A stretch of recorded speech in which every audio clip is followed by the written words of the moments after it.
Memorial Day. It's a day that goes beyond barbecues and long weekends. It's a day dedicated to remembering the incredible sacrifices made by our nation's heroes, the brave men and women who served in the armed forces, especially those who gave their lives for our freedom.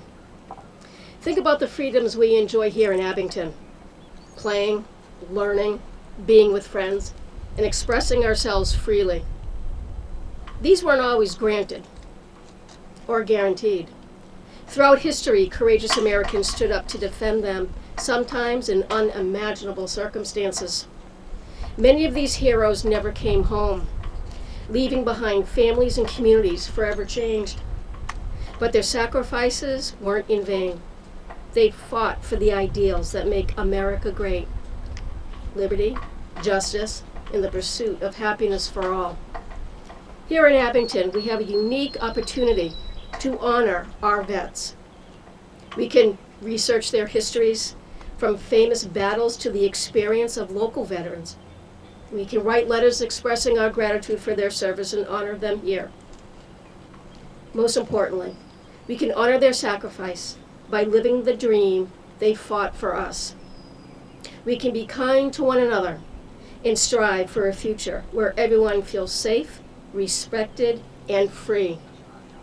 So this Memorial Day weekend, take a moment of silence. Remember the heroes we honor here today. Let their bravery inspire you to be kind, courageous, and grateful for the freedoms we share in Abington and across the United States. Please stand for the pledge.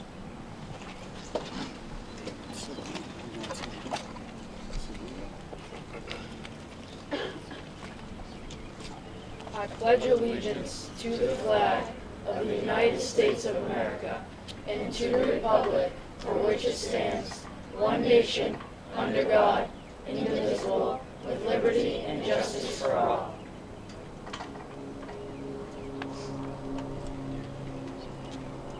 I want to control. I got a citation in back. When you're ready. Thank you. Okay, we're going to have McKinley Holden come up and have a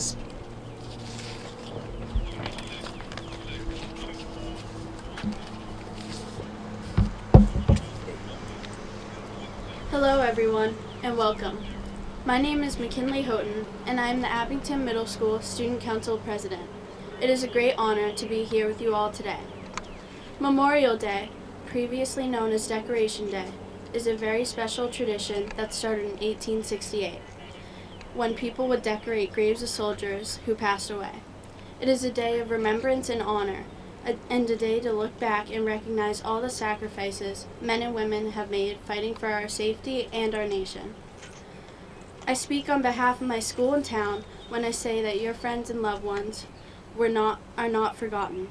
Their bravery will be forever appreciated and recognized. We unite today to honor the courageous people who have lost their lives so that we can sleep in peace at night. I ask you that on this special day, 156 years from Memorial Day's inception, that you take a moment to say a prayer for those who have given their lives for our freedom.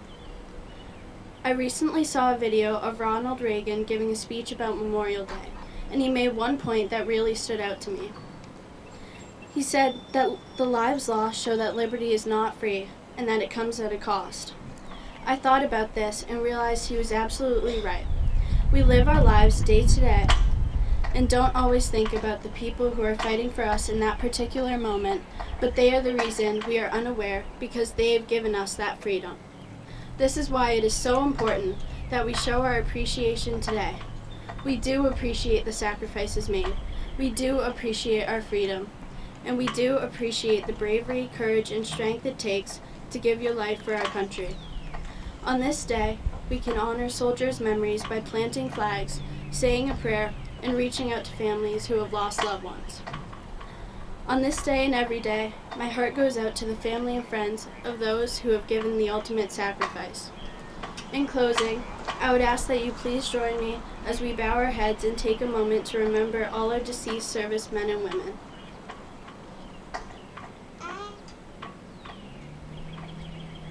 Thank you.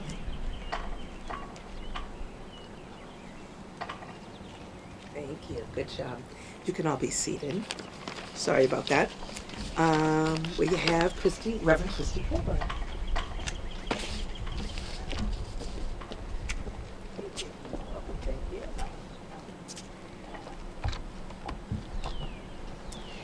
So the other day I saw a Memorial Day meme on Instagram. There were two pictures in the meme. On the left was a picture of a man standing over a barbecue. His wife was lounging, reading a book, their son was running around the yard playing, and the dog was taking a nap. The man in the picture is saying, "This is great. I wish every weekend was Memorial Day weekend." On the right was a picture of a mother standing in front of her fireplace mantle with her two small children by her side. They look sad as they look together at a picture of a man in uniform next to a folded flag. The caption says, "For some families, every weekend is Memorial Day weekend." For a lot of people, Memorial Day weekend is just another long weekend. We don't have to go to work or school on Monday, so we have some extra time to get together with family and friends and relax. And don't get me wrong, I'm not opposed to relaxing or spending time with family and friends. In fact, it is the freedom to do exactly that for which our military works so hard. For our right to live free, for our right to grill and relax whenever we want, however we want. The sacrifices of those who wear the uniform of our country are exactly to protect our rights to free speech, to free press, to the free exercise of religion, and yes, even the freedom to grill on the weekend, sleep late on a Monday, and spend time with friends. But we must never ever forget that sometimes that freedom comes at a terrible cost. And one day is hardly sufficient to remember and honor such incredible sacrifices. One day is but nothing for the family and friends of those who died bravely in defense of your freedom and my freedom. Because Memorial Day is not just about staring at names on a wall.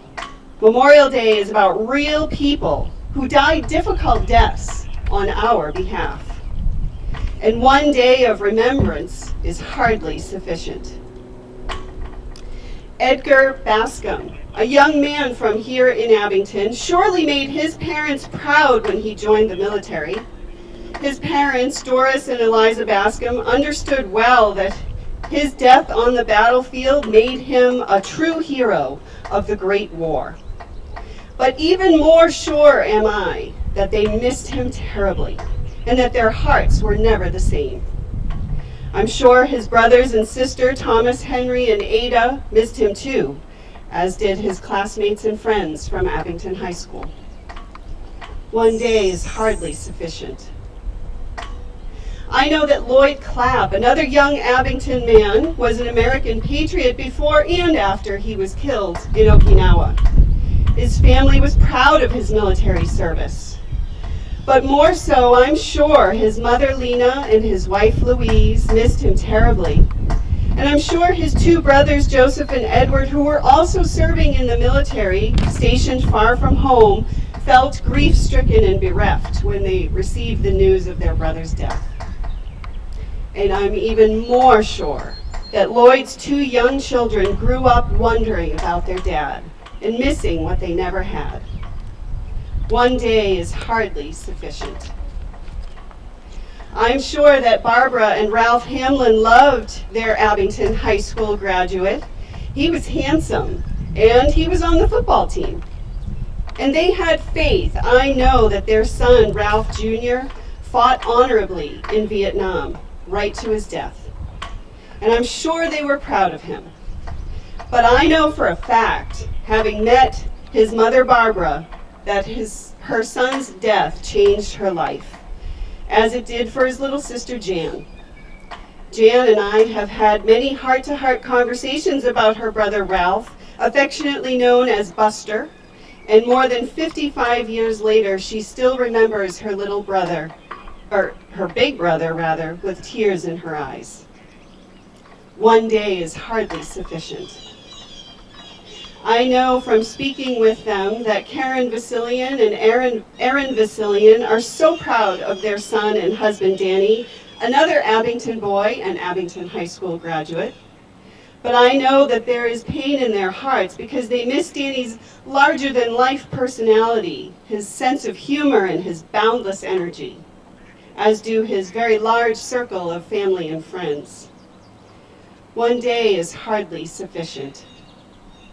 One day is hardly sufficient to say thank you to Edgar, Lloyd, Buster, and Danny, and the many more thousands, as generous as these, who gave their lives so that you and I can worship freely, think and speak freely, choose freely, vote freely, and love freely. One day is hardly sufficient. So let today be our yearly reminder that one day is hardly sufficient, and that every single day for us should be a day of gratitude and thanksgiving for the sacrifices of our war dead and the ongoing sacrifices of their families and friends. Let today be the day we promise to live our lives every day from a place of gratitude, dignity, honor, respect, kindness, generosity, and love, that we might never forget the sacrifices made for us to live in freedom, because one day is hardly sufficient.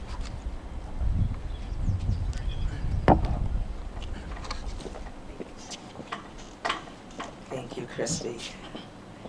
I'm going to ask Julia Campbell to come up.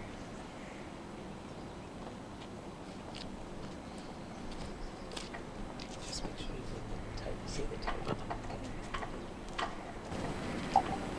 The Unknown Soldier. There's a graveyard near the White House where the unknown soldier lies, and the flowers there are sprinkled with the tears from mothers' eyes. I stood there not so long ago with roses for the brave, and suddenly I heard a voice speak out from the grave. I am the unknown soldier, the spirit voice began, and I think I have the right to ask some questions man to man. Are my buddies taken care of? Was their victory so sweet? Is that big reward you offered selling pencils on the street? Did they really win the freedom they battled to achieve? Do you still respect that croix de guerre above that empty sleeve? Does a gold star in the window now mean anything at all? I wonder how my old girl feels when she hears a bugle call. And that baby who sang, "Hello Central, give me no man's land," can they replace her daddy for military band? I wonder if the profiteers have satisfied their greed. I wonder if a soldier's mother ever is in need. I wonder if the kings who planned it all are really satisfied. They played their game of checkers, and 11 million died. I am the unknown soldier, and maybe I died in vain. But if I were alive and my country called, I'd do it all over again. Great job. Noella.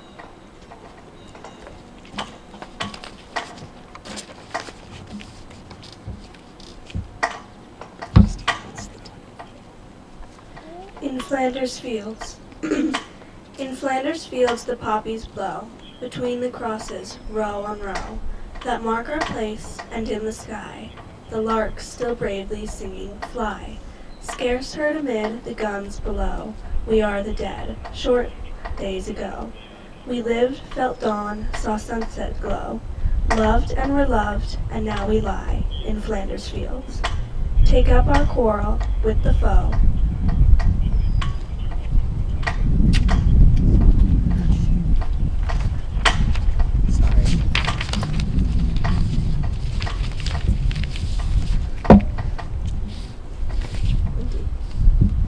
Take up our quarrel with the foe, to you from falling hands we throw. The torch be yours to hold it high, if ye break faith with us who die. We shall not sleep, though poppies grow, in Flanders field.